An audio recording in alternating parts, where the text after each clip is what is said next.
A very warm welcome to StudyIQ, my dear friends. I am Prashant Mavani. I hope you all are doing good. Today is 6th August 2020, and I would like to start today's discussion with this quote by Helen Keller. We could never learn to be brave and patient if there were only joy in the world. Challenges are inevitable. Whether we like it or not, we are going to face some sort of challenges at some point of time in our life. So it is better that we prepare ourselves. When I say prepare ourselves, I mean to say that we need to tell our mind, tell ourselves that we are going to face challenges, and the only way out from any challenge is to work on it, to try to find a way out of it. And we have to remember this thing that we have gone through so many challenges already.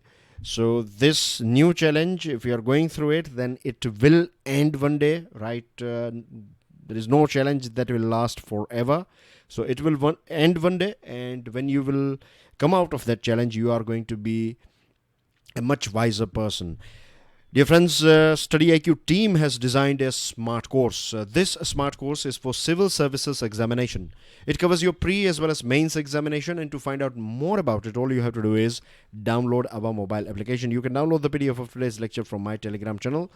On our table, we have 4 interesting articles. The first one is from Times of India, and this article is written by S. Shankar. On your screen, you can see his photo.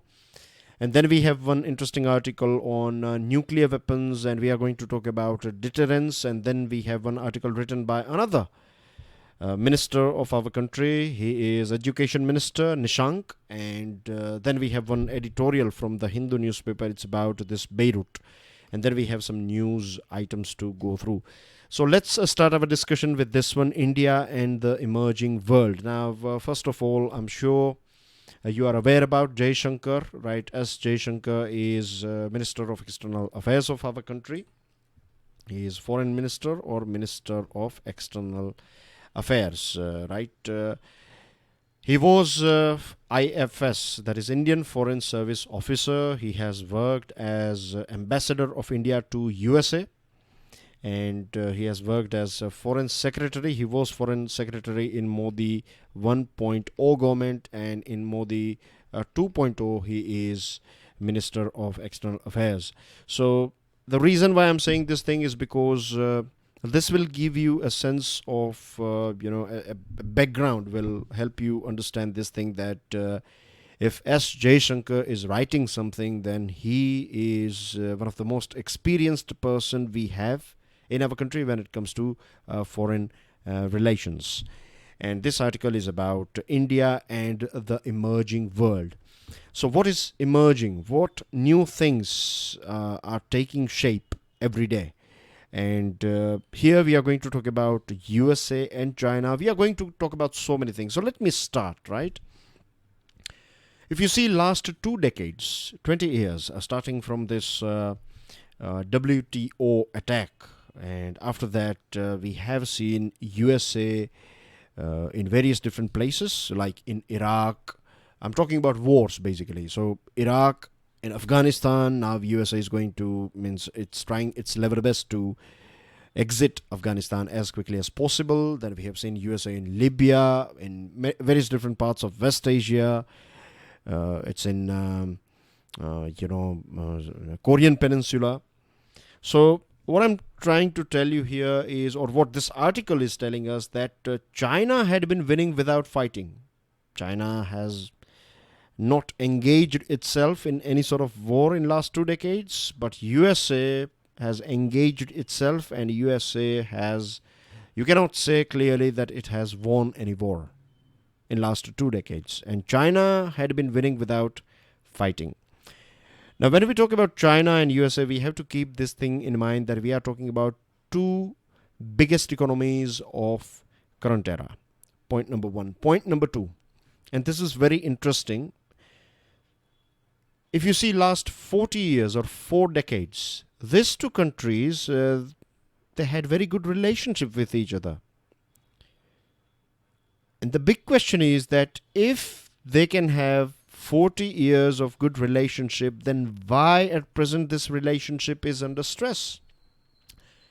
If a country, let's say if you make a new friend and after maybe 1 month or maybe 2 months time, if you have a sort of conflict or dispute with that friend, then I can understand that, okay, means you are new friends and you don't know each other very well. But if you have very big dispute with your childhood friend, then I would ask that, from last 20 years or maybe 15-20 years, you have been good friends with someone, and then you know someone from his or her childhood, and now you are not getting along with that person. So many questions can be raised about this relationship, that when this relationship was going on for last 40 years, then what happened all of a sudden? The thing is, the reality is that USA is getting weaker and China is getting stronger. So this is the main thing, and this transition, or you can say that high table, or that that position of supreme power or superpower, USA is not going to step out of that chair in just one day. It's going to take time. And same thing for China. China is getting stronger, but China is not the strongest yet. USA is getting weaker, but USA is not the weakest when we talk about top 10 countries. But yes, we can see this transition taking place. So many of the discomforts today arise from differences on key issues. And it's not just about one country, but between various different countries. You find that they have a different relationship with each other. Their politics is different. The society is different. Their way of doing business is different. Their faith, their markets, and there are so many different things, right? The world is a very diverse place, and we have very diverse people. Political leaders, at the end of the day, they are also part of that diverse society. So they come with some sort of stereotypes and some sort of beliefs, and everyone is painted at the end of the day. And then you have to find some common grounds, and creating this common grounds is a biggest, or you can say a very big or hardest diplomatic challenge, in the words of S.J. Shankar. Sociology matters. The things that I have just said, that we all come from various different backgrounds and various different experiences and so many other things, all these things are quite challenging. They are like big puzzle, and then you have to, this big riddle or puzzle, you have to find some common things on which the two countries can have discussion with each other, and they can take this relationship to a next level. Now, the rise of new global power was never going to be easy, and it is never easy. If you see Lion Pride, right? I'm giving you one example, Lion Pride. If you are interested, and if you have watched some programs on lions, then you will know this thing, that generally in programs they show us that in 15-20 minutes the fight is over, and then you have new kings. But that's not how it works in jungle. The new intruder lions, they will, loiter in the boundary area. Then sometimes they will step in, and then they will have some sort of roaring, showing their teeth and nails and things like that. And then later on, then, the resident lions are, if they win the fight, then new lions will take over. Then it will take another few months for them to settle with the lionesses, and so. It's not like a, with a click or snap. It takes time, and that's how it works with the geopolitics or this global power. As I told you, that China is getting stronger and stronger, and USA is getting weaker. So it will take time. So this transition, this whole new phase in which we are going, is altogether different. Cold War era, USSR and USA, they were against each other, but the world was not that much interdependent. At present, the world is very interdependent. I'll give you an example of China and India's recent conflict. We know that we are, of course, furious with China because of this intrusion, or the way they have been behaving at LAC, or else, or with Bhutan, or with other issues like with Pakistan. We are not happy with China at that front. But when it comes to buying APIs, that is active pharmaceutical ingredient from China, then we are even today buying 70% of this item APIs from China, because we are interdependent. It's not just a one-way street. China is also dependent on India for various different products and services. So problems these days are not black and white. They are more about tensions and negotiations, and you have so many gray areas and dark gray areas, I hope you are getting what I'm trying to say, that it's not clear that I have problem with one country. It may look problem, or at present you see India-China relationship, it looks very rough, but there are so many undercurrents, there are so many things that bridges are still connecting these two countries. Same thing goes with USA and China. Trade war is going on at present, and we know that this is not just about trade war, it's more than that. It's about technological war, it's about who is going to rule the world in next 10, 15, 20, 50 years. So it's also about that thing, isn't it? And China is getting stronger because of this research and development, and investing huge amount of money in education and innovation and R&D, of course, and it is also producing so many good products and services, China itself. So it is challenging this USA, and this is how it works. When you get stronger, of course, you will. I'm not sure whether it is very natural for a country, but this is how it works. Once a country will get stronger economically, or nowadays it's all about economy. So if you get economically strong, then you will be able to purchase more weapons, and you will be able to become more strong nation, and then you will get stronger and stronger. So this is how it is going with China as well. The impact of this transition, the impact of this power game is going to have its impact on us and the next generation as well. The most obvious one is that the world will be increasingly multipolar as distribution of power broadens and alliance disciplines or discipline dilutes. Again, let me come back to this Cold War era when you used to have this two players. Let me use a blank page. USA and USSR. So there were a few countries that were part of this USA team. There were a few countries that were part of this USSR team. Then after 1991, USSR was, it broke down into pieces. Then we used to have just one power, that is USA. But today we have so many new emerging aspirants. I'm not saying superpowers, but they are strong enough. They can have a good regional group. For example, India.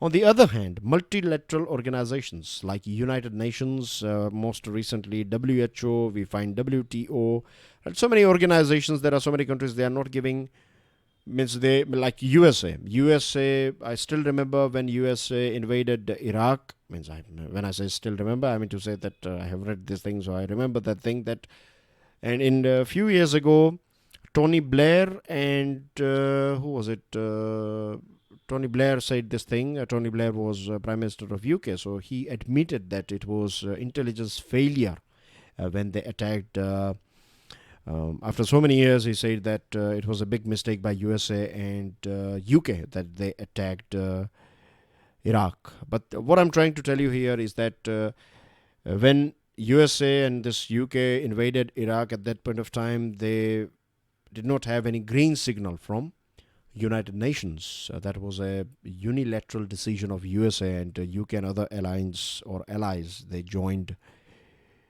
USA in invading Iraq. So overall, what I'm saying is these organizations, of course, UN has stopped so many wars, but this is a reality as well that UN has been a failure in stopping some wars.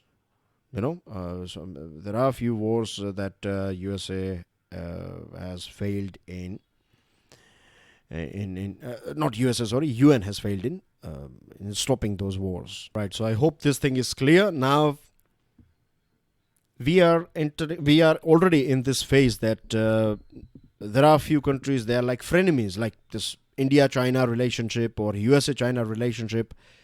This whole trade war thing is going on, but then as well, and you won't believe this thing, but let me tell you, I don't have the exact figures at present right now, but a few months ago we talked about this thing that a few months ago or a few weeks ago, can't remember, but I know this thing for sure that on one side trade war is going on between US and China, and if you see the figures of bilateral trade, then figures are going up. Can you believe that?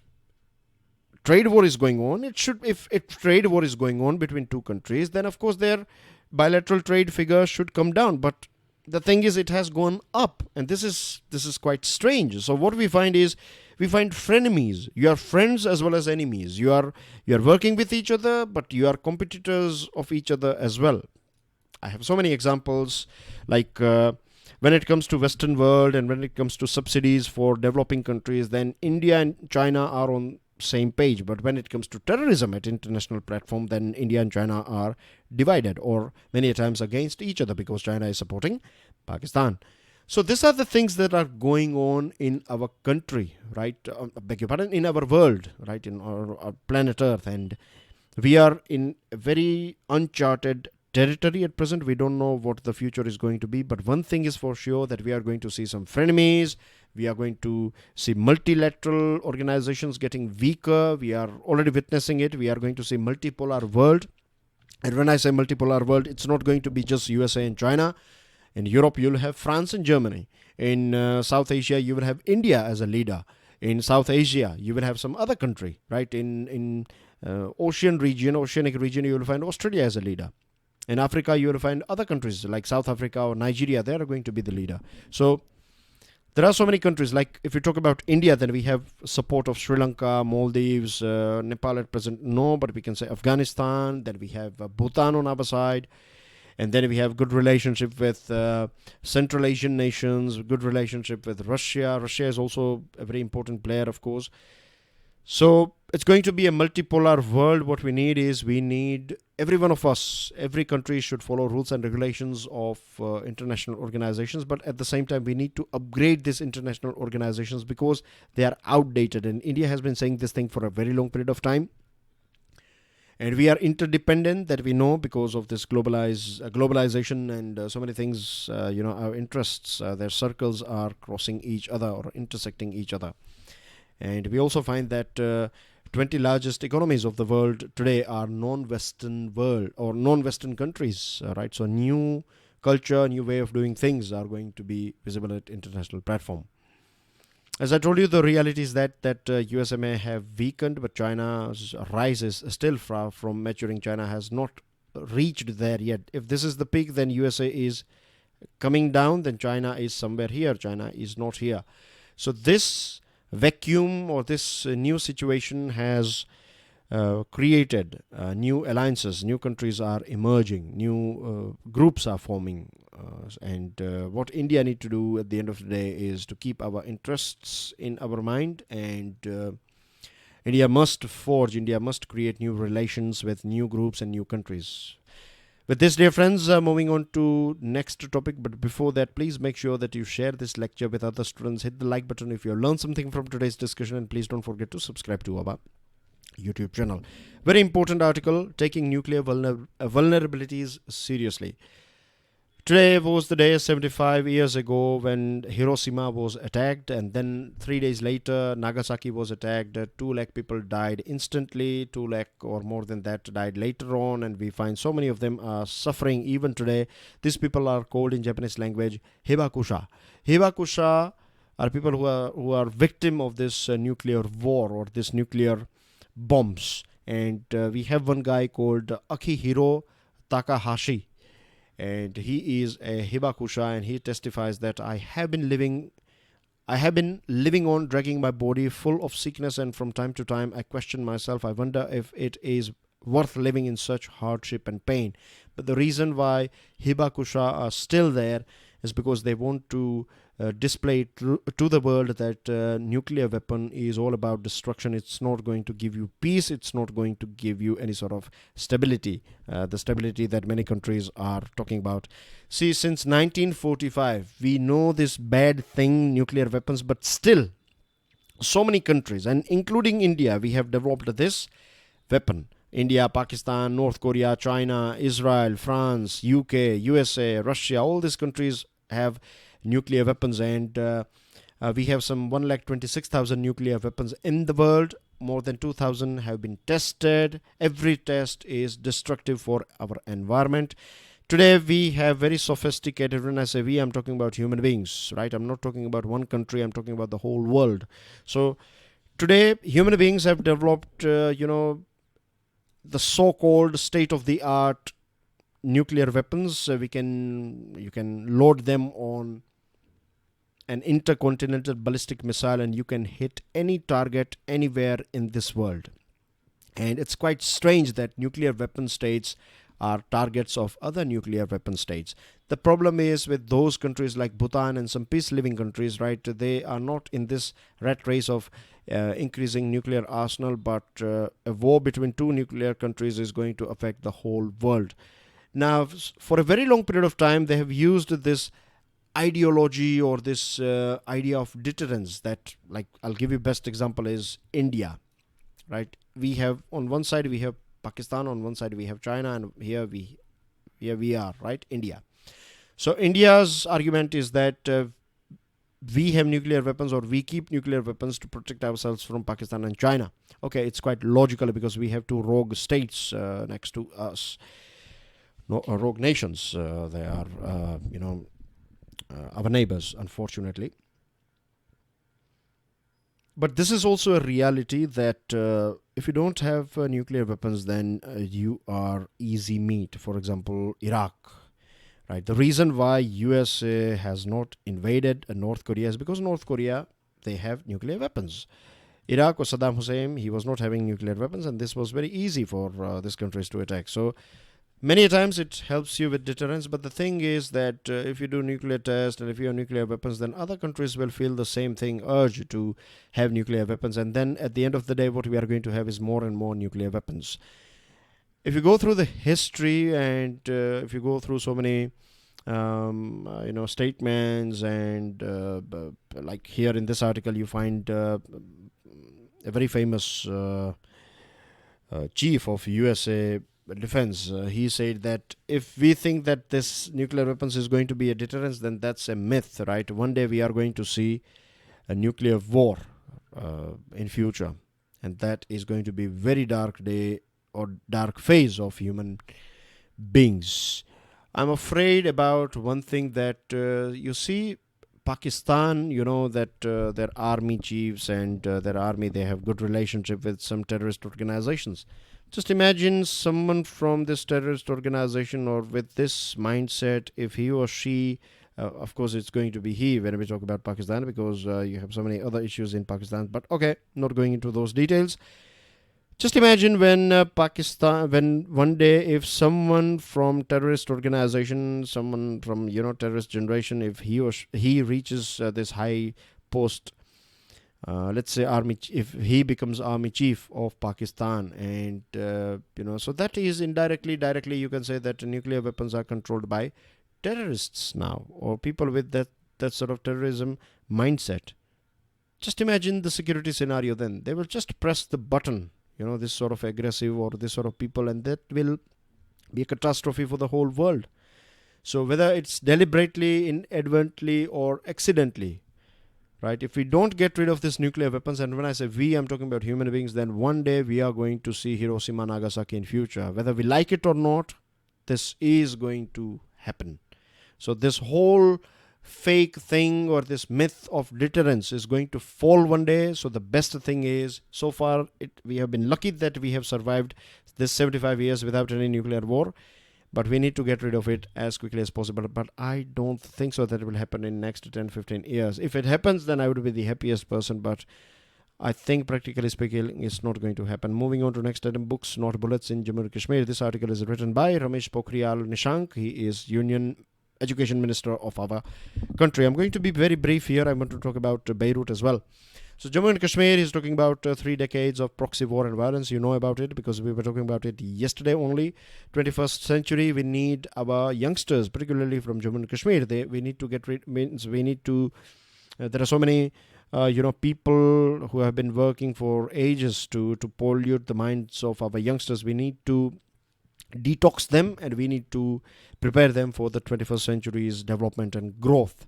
5th August 2019, abrogation of Article 370 took place, 35A and 370, and since then things have changed. Now government is investing heavily, central government in quality, equity and access in education field. We can see that Prime Minister has himself reviewed several projects at regular intervals in newly formed Union Territory of Jammu and Kashmir. Government of India has approved a Central University in Ladakh. This is going to provide a center for Buddhist students as well. And the right to education is being extended to Jammu and Kashmir, and it is in final stage. Jammu and Kashmir region is another focus area, along with large-scale curriculum reforms, teachers training, infrastructure upgradation, integration of education technology. There are some 23,405 children with special needs. They have been identified and they are being enrolled in school. 1,417 seasonal centers for learning for Gujjar and Bakarwal community has been organized. 88 Kasturba Gandhi Balika Vidyalayas, 5 new government degree colleges, 19 new modern schools, smart or IT enabled classrooms are being upgraded, and there are so many things that are going on. And Jammu and Kashmir Education Investment Policy 2020 has been framed, and it is at its final stage at present. Project worth 327 crore for a high-tech education city and college universities have been received by the administration. So things are changing as far as education is concerned in Jammu and Kashmir, and it's changing at a very good pace, and that's a very good news because we want to create Jammu and Kashmir, as an ideal state or union territory or region. It should be a role model, a lighthouse of development and growth for the whole country. And of course we can do it, and the best gift that we can give to anyone, as per Nishank as well as I, believe this thing that education is the best gift and quality education is the best investment. Moving on to next item. This one is about Beirut battered. I'm sure you have gone through the news. Yesterday I gave you this, we talked about it very briefly. So on your screen you can see this country, Lebanon. It's part of West Asia, and here you can see Mediterranean Sea. This is this country called Lebanon, and southern side you have Israel, northern side as well as in the eastern side you have Syria. So the capital is Beirut, sharing its border, port city, right, sharing its border with Mediterranean Sea. Keep this thing in mind. It's not a landlocked country. You may find this sort of question in your prelims examination. So 135 have died. It's very bad news, and more than 4,000 been wounded because of this big blast. Ammonium nitrate was the main reason. 2,700 tons of ammonium nitrate was there since last 6 years. Now investigation is going on, whether it is a terror angle or terrorist attack or not. Things are being investigated. Mr. Trump has said that this is a clear attack, and this Beirut or this Lebanon has gone through so many ups and downs, like civil wars, sectarian violence, foreign interventions, terrorist attacks, and so many other things, right? People of Lebanon, they have suffered quite a lot, and this is a very unfortunate time for the people of Lebanon as well as Beirut, because already the healthcare system was struggling to fight COVID-19 pandemic, and now you have 4,000 plus people. They are seeking some sort of care. So many people are suffering from glass injuries and so many other things. So basically this city is not capable to handle more patients, and so many of them are suffering. There are power cut in so many areas, and things are very bad. Corruption and this sort of things are very common in the politics of political life of Lebanon. And big protests took place last year. People were in street, and finally the then president Saad Hariri, he resigned. Then they got a new president. The name is here on your screen. His name is Hassan Diab. So Hassan Diab is the prime minister at present, and economy is very bad, inflation too high, foreign currency is scarce, and GDP is expected to contract by 12%, so minus 12% GDP growth. So you can imagine how bad the situation is. On top you have this sort of blast, then you have COVID-19, then you get threats from Israel. Israel has said that it is going to attack this border area because of this Hezbollah activities. So Lebanon was already on its knees, but now its back is also broken because of this blast. And then we have some news items. Prime Minister Modi says construction of Ram Temple opens up several opportunities across sectors which will change economy of the region. India's COVID-19 recovery rate improves to 67.61%. More than 10 lakhs 59,000 people have been saved by Vande Bharat mission. President appoints new Lieutenant Governor for Jammu and Kashmir, and his name is Manoj Sinha. He used to be our minister. Normal life disrupted in Mumbai because of this heavy rainfall. Unfortunately, 8 patients died in Ahmedabad COVID-19 hospital fire. Prime Minister expresses sadness. 17 crore men days employment generated under Garib Kalyan Rojgar Abhiyan so far. India says China should not interfere in Jammu and Kashmir. Ajay Atyagi gets 18 months extension as SEBI chairman. India extends a line of control worth $18 million to Maldives, and Nobel laureate John Hume passes away because of illness. And that's everything from my side. Thank you very much for watching this video. Please make sure that you share this video with other students. God bless you all. Jai Hind.